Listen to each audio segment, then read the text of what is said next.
রনের দোকানে যিনি আমাদের ম্যানেজার, আমাদের বিসমিল্লাহ সকলগণী রনের সদস্য ম্যানেজার, খুবই ভালো খেলা উপহার দিচ্ছে।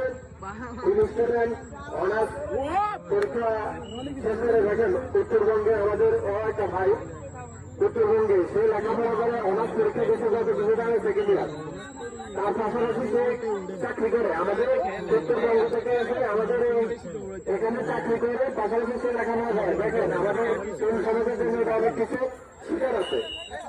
সে উত্তরবঙ্গে লেখাপড়া করে পরীক্ষার সময় পরীক্ষা দেয়, আবার এখানে চাকরি করে অনেক দোকানে খুবই সুদক্ষ। আমরা ইতিমধ্যে তার অনেক ভালো খেলা শুরু করেছি। পড়ালেখার পাশাপাশি আমাদেরকে যে কোনো কাজের সাথে সম্পৃক্ত থাকতে হবে। লেখাপড়া করবেন, পাশাপাশি যুব সমাজ যারা আছে লেখা ভালো ছাত্রছাত্রী হতে একটা বই করার জন্য 500 টাকার হয়তো